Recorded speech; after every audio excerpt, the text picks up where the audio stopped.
Hello साथी, जय हिंद। आप सभी को बीपीएससी टीआरई 628 का एग्ज़ाम फाइनली हो चुका है, जो कि पेपर लीक से रहित आपका पेपर बहुत अच्छा हुआ है। एक भी खबर पेपर लीक की नहीं आई है।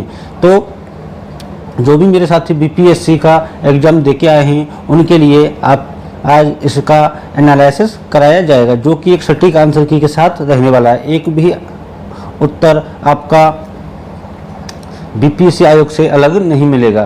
तो बिल्कुल सटीक आंसर की से आज आप अपना पेपर मिलान कर लीजिए। तो चलिए पहले प्रश्न से शुरुआत करते हैं, जो कि है जनरल स्टडीज़ का 31 से स्टार्टिंग है। तो जो भी साथी इस वीडियो को देख रहे हैं वह साथी इस वीडियो को सभी अपने दोस्तों के साथ शेयर अवश्य करेंगे, और अगर चैनल पर अगर पहली बार विजिट कर रहे हैं तो इस चैनल को सब्सक्राइब भी अवश्य करेंगे।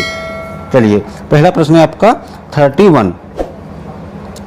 देखिए पहला प्रश्न आपका है 31। निम्न में से शरीर का कौन सा अंग शरीर के संतुलन को नियंत्रित करता है? तो देखिए जो उसका राइट आंसर हो जाएगा, उसका राइट आंसर हो जाएगा वह हो जाएगा आपका 31 का डी, क्योंकि जो इसका राइट आंसर है वह आपका कौन कौन सा हो जाएगा आपका, एक तो हो जाएगा आपका कान और एक हो जाएगा सेरेबेलम, ए और आपका सी। तो इसलिए आपको जो आपका राइट आंसर होगा वह होगा आपका डी। ठीक है, उपयुक्त में से एक से अधिक। चलिए सेकंड प्रश्न है आपका मैथ का। देखिए जो आपका मैथ का प्रश्न है यह आपका है 32। यदि 1/5 की पावर 3x बराबर 0.008 हो तो 0.25 की पावर x का मान क्या होगा? तो इसका राइट आंसर होगा option number C 0.25, option number C. चलिए अगला प्रश्न है आपका 33। देखिए विज्ञान और प्रौद्योगिकी मंत्रालय ने हाल ही में विज्ञान प्रौद्योगिकी और नवाचार के क्षेत्र में राष्ट्रीय पुरस्कारों के एक नए सेट की घोषणा की है, जिसे राष्ट्रीय विज्ञान पुरस्कार के नाम से जाना जाता है, जिसके लिए सभी श्रेणियों के पुरस्कारों के लिए पुरस्कार समारोह हर साल आयोजित किया जाता है। तो वह कब आयोजित किया जाता है? तो इसका जो राइट आंसर हो जाएगा वह आपका हो जाएगा 11 मई। कब हो जाएगा साथी? 11 मई को। ठीक है, 11 मई राष्ट्रीय प्रौद्योगिकी दिवस के दिन। चलिए अगला प्रश्न है आपका 34। देखिए अगला प्रश्न क्या कर रहा है, झारखंड के घाटशिला किस खनिज उत्पादन के लिए प्रसिद्ध है? तो साथ ही इसका जो राइट आंसर हो जाएगा वह आपका हो जाएगा तांबा। क्या हो जाएगा? तांबा, ऑप्शन नंबर सी। क्या हो जाएगा? तांबा। चलिए अगला प्रश्न है आपका मैथ का आ गया प्रश्न आपका अगला। देखिए दो संख्याओं का अनुपात 14:25 है। यदि उनके बीच का अंतर 264 है तो दोनों संख्याओं में से छोटी संख्या कौन सी है? तो साथ ही इसमें क्या पूछा है? छोटी संख्या। तो आपकी छोटी संख्या हो जाएगी आपकी 336, ऑप्शन नंबर ए। क्या हो जाएगी? 336। चलिए अगला प्रश्न है आपका 36। प्रश्न है इसमें कौन सी नदी भारत और नेपाल के बीच सीमा बनाती है? तो साथी आप सभी जानते हैं जो इसका राइट आंसर हो जाएगा वह आपका हो जाएगा काली नदी, ऑप्शन नंबर सी, काली नदी। चलिए अगला प्रश्न है आपका 37। देखिए 37 में क्या है आपका, प्राकृतिक संसाधनों के संरक्षण के लिए अफ्रीकी सम्मेलन किस वर्ष आयोजित किया था? तो इसका जो राइट आंसर हो जाएगा वह आपका हो जाएगा 1968, ऑप्शन नंबर डी 1968। चलिए अगला प्रश्न है आपका, देखिए ये आपका आया है करंट अफेयर से। देखिए ये क्या कह रहा है इसमें कि जनवरी 2024 में देश के चुनाव आयोग के फैसले के खिलाफ पेशावर उच्च न्यायालय के एक फैसले द्वारा इमरान खान की पाकिस्तान तहरीक ए इंसाफ पार्टी को बहाल किया गया। चुनावी प्रतीक क्या था? यानी इसका चुनावी प्रतीक क्या था? तो पहला ऑप्शन है क्रिकेट बॉल, आपका सेकंड ऑप्शन है वर्धमान चंद्रमा, अगला है क्रिकेट बैट, और अगला है उपयुक्त में से एक से अधिक या कोई नहीं। तो इसका जो राइट आंसर हो जाएगा दोस्तों वह आपका हो जाएगा क्रिकेट और बैट। क्या हो जाएगा? क्रिकेट और बैट। ओके, चलिए अगला प्रश्न है आपका 39। प्रति व्यक्ति प्रति वर्ष जल उपलब्धता के आधार पर भारत का विश्व में कौन सा स्थान है? तो भारत का इसमें स्थान है आपका 133वां। कौन सा हो जाएगा? 133वां, ऑप्शन नंबर सी। चलिए अगला आपका प्रश्न है, देखिए, यदि x की पावर 4 प्लस y की पावर 4 बराबर 17 तथा x प्लस वाई बराबर 1 हो तो X square Y square minus 2xy का मान क्या होगा? तो साथी इसका जो राइट आंसर हो जाएगा वह आपका हो जाएगा 8। कौन सा हो जाएगा आपका? 8। ठीक है, 8, ऑप्शन नंबर बी। चलिए अगला आपका प्रश्न है 41। देखिए क्या है, केंद्रीय विधानसभा में हानि रहित बम किसने फेंके? तो साथी आप सभी जानते हैं जो इसमें बम फेंके थे वे किसने फेंके थे? आपके option number B, Batukeshwar Dutt. Batukeshwar Dutt, option number B. Okay, चलिए अगला प्रश्न है आपका, मैंगनीज का उपयोग कहाँ किया जाता है? प्रश्न नंबर 42, मैंगनीज का उपयोग कहाँ किया जाता है? तो आप सभी जानते हैं जो मैंगनीज का उपयोग किया जाता है वह बैटरी उत्पादन के कार्य में किया जाता है। कहाँ पर किया ज़्यादा उपयोग? बैटरी उत्पादन में। ठीक है, ऑप्शन नंबर सी। अगला प्रश्न है आपका 43। देखिए, प्रकाश की ओर पौधों के झुकाव का मुख्य कारण क्या है? तो देखिए जो इसका मुख्य कारण है वह आपको क्या है? पौधों के छायादार भाग की ओर ऑक्सीजन का विसरण, ऑप्शन नंबर सी। ओके, चलिए अगला प्रश्न है आपका 44। कांग्रेस सोशलिस्ट पार्टी का गठन किस वर्ष हुआ था? तो बताइए सभी साथी, कब हुआ था? 1934 में। 1934 में। चलिए अगला प्रश्न है आपका नेक्स्ट। देखिए जो इसमें भिन्न दी गई हैं, इसमें पूछा है कि निम्नलिखित में से कौन सा सही है? तो साथी जो इसका राइट आंसर हो जाएगा वह आपका हो जाएगा फर्स्ट, ऑप्शन नंबर ए। ठीक है, चलिए अगला प्रश्न है आपका नेक्स्ट, निम्न में से कौन सा गैर ओहमिक प्रतिरोध का प्रतिनिधित्व करता है? तो देखिए जो इसका राइट आंसर हो जाएगा वह आपका हो जाएगा torch bulb, option number C, torch bulb. अगला प्रश्न है आपका 47। भारत में पानी का सर्वाधिक उपयोग किस प्रयोजन के लिए किया जाता है? तो आप सभी जानते हैं जो भारत में सर्वाधिक पानी का उपयोग किया जाता है वह उपयोग आपका सिंचाई हेतु किया जाता है, ऑप्शन नंबर सी, सिंचाई के लिए। चलिए अगला प्रश्न है आपका 48। देखिए 48 में क्या है आपका कि निम्न में से कौन सा कोलाइड नहीं है? तो आप सभी जानते हैं इसका जो राइट आंसर होगा वह आपका सिरका, क्योंकि सिरका कोलाइड नहीं है। ओके, चलिए अगला प्रश्न है आपका 49। हाल ही में नेपाल सरकार द्वारा किस शहर को देश की पर्यटन राजधानी घोषित किया गया था?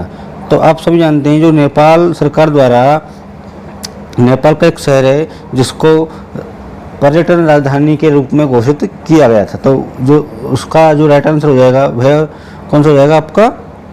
पोखरा। क्या हो जाएगा आपका? ऑप्शन नंबर ए, पोखरा को पर्यटन राजधानी के रूप में नेपाल सरकार ने घोषित किया था। चलिए अगला प्रश्न है आपका मैथ का। तो देखिए अगला प्रश्न क्या कह रहा है आपका, कितने वर्षों में 7,508% साधारण ब्याज पर दोगुना हो जाएगा? तो यह 12.5 वर्ष में दोगुना हो जाएगा। ठीक है, ऑप्शन नंबर बी, 12.5 वर्ष में। ओके, चलिए अगला प्रश्न है आपका 51। एशियाटिक सोसाइटी ऑफ बंगाल की स्थापना किसके द्वारा की गई थी?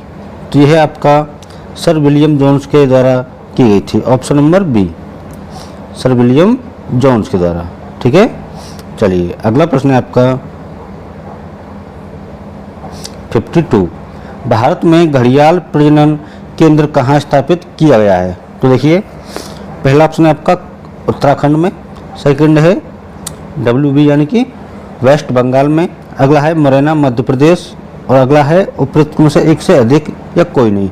तो देखिए, जो आपका भारत में जो घड़ियाल प्रजनन केंद्र स्थापित किया गया था वह आपका किया गया था हरियाणा में। कहाँ किया गया था? हरियाणा में। तो इसका जो राइट आंसर हो जाएगा वह आपका हो जाएगा उपरोक्त में से कोई नहीं। ठीक है, ऑप्शन नंबर ई। ओके, चलिए अगला प्रश्न है आपका, निम्न ऑक्साइडों में कौन सा जल में घुलनशील है? तो जो आपका जल में घुलनशील होगा वह आपका CaO। ठीक है, क्या होगा? CaO। चलिए अगला प्रश्न है आपका, देखिए अगला प्रश्न है आपका 26/11 मुंबई आतंकवादी हमलों के दौरान अपनी भूमिका के लिए प्रसिद्ध डॉक्टर सदानंद दाते को मार्च 2024 में निम्नलिखित में से किस बल के प्रमुख के रूप में नियुक्त किया गया था? तो देखिए, जो जिनको नियुक्त किया गया था वह है आपका NIA के रूप में। इसके में NIA। ठीक है, जो कि इसमें वो ऑप्शन है ही नहीं। तो इसका जो राइट आंसर हो जाएगा वह आपका हो जाएगा उपरोक्त में से कोई नहीं। ठीक है, चलिए अगला प्रश्न है आपका 55। देखिए, सुभाष चंद्र बोस किस वर्ष भारतीय राष्ट्रीय कांग्रेस के अध्यक्ष चुने गए? ठीक है, क्या है? सुभाष चंद्र बोस किस वर्ष भारतीय राष्ट्रीय कांग्रेस के अध्यक्ष चुने गए? तो देखिए, ये आपके 1939 और 1938 दोनों में ही चुने गए थे। ओके, तो इस प्रकार इसका आंसर जो होगा वह आपका हो सकता है ऑप्शन नंबर डी, उपरोक्त में से एक से अधिक। ठीक है, चलिए अगला आपका प्रश्न है 56।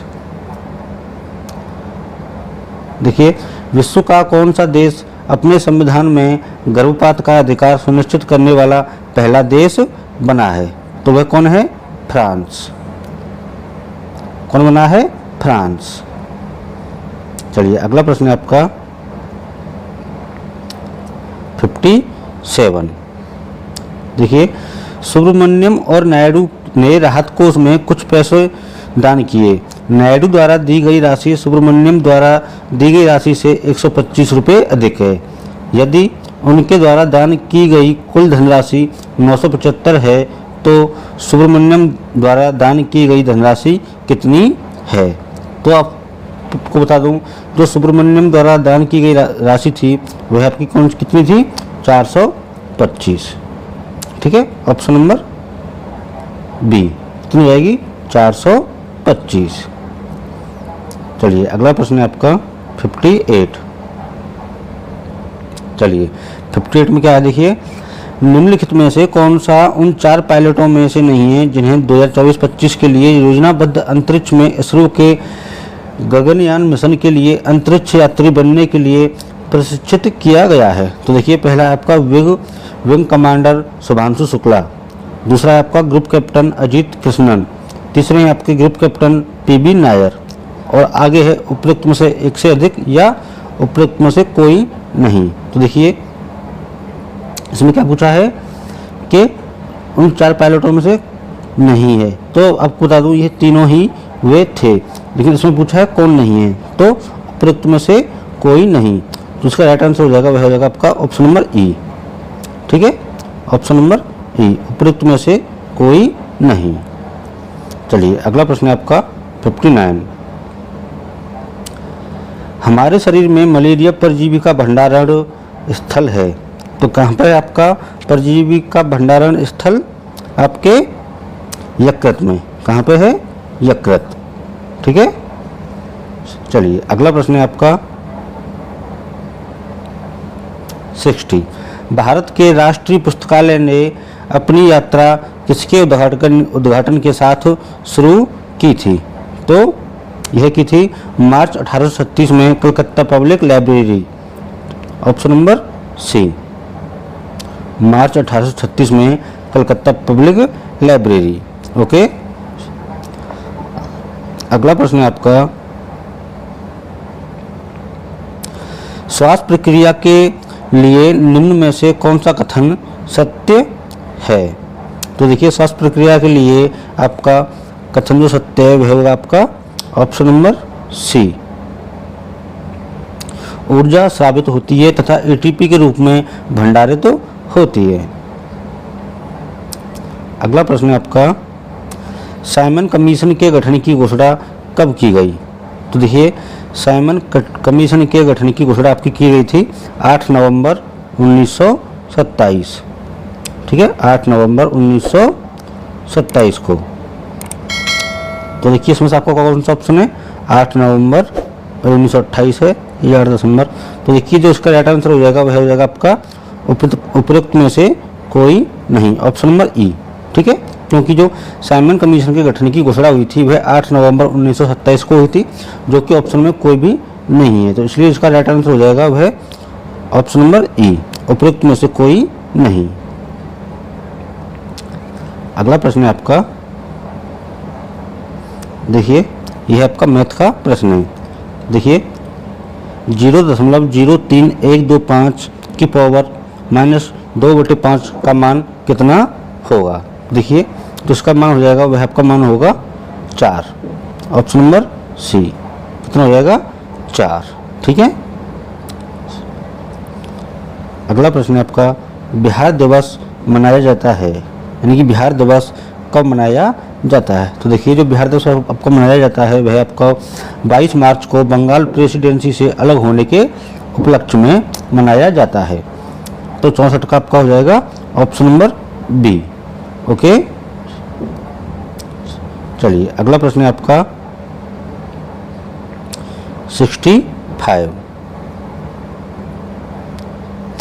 सिनेमा में आजीवन योगदान के लिए दादा साहब फाल्के पुरस्कार 2023 से किसे सम्मानित किया गया था? तो देखिए, दादा साहब फाल्के पुरस्कार से 2023 में वहीदा रहमान को नवाजा गया था। किसको दिया गया था? Waheeda Rehman, option number C. अगला है आपका 66। नवंबर 2024 में संयुक्त राष्ट्र जलवायु परिवर्तन सम्मेलन 2024 में कहाँ आयोजित होने वाला है? तो इसका जो राइट आंसर होगा वह आपका होगा बाकू, अजरबैजान। ठीक है, option number B, Baku, Azerbaijan. चलिए अगला प्रश्न है आपका,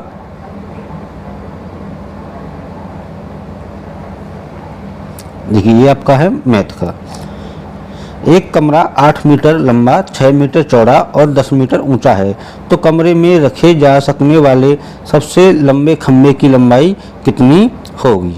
तो देखिए, इसका राइट आंसर आपका हो जाएगा 10√2 metre, option number C, 10√2 metre. चलिए अगला प्रश्न है आपका, भारत में ज्वारीय एवं तरंग ऊर्जा उत्पादन के लिए अधिक अनुकूल परिस्थितियां कहाँ पाई जाती हैं?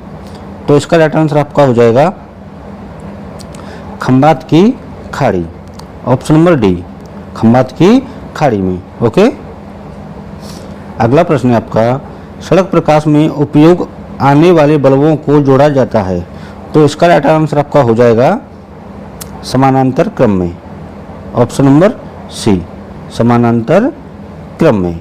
ओके, देखिए आपका जिसका लास्ट प्रश्न है, भारत सरकार अधिनियम 1935 के तहत बिहार विधान परिषद के प्रथम निर्वाचित सभापति कौन थे? तो देखिए, इसके जो सभापति थे वह थे Rajiv Ranjan Sinha, option number B. कौन थे? राजीव रंजन सिन्हा। ओके, तो देखिए, अगर आपको वीडियो अच्छी लगी हो तो इस चैनल को सब्सक्राइब व इस वीडियो को लाइक अवश्य करें तथा अपने दोस्तों के साथ इस वीडियो को शेयर अवश्य करें, क्योंकि अब जो नेक्स्ट वीडियो आने वाली है वह आपकी बीपीएससी पीआरटी प्राइमरी की जो अभी आज पेपर होने वाला है उसकी हम कंप्लीट सॉल्यूशन इस चैनल पर आपका कम समय में डालेंगे। ओके, तो please like this video and subscribe this channel. Okay, फिर मिलते हैं नेक्स्ट वीडियो में, तब तक के लिए थैंक यू। जय हिंद, जय भारत।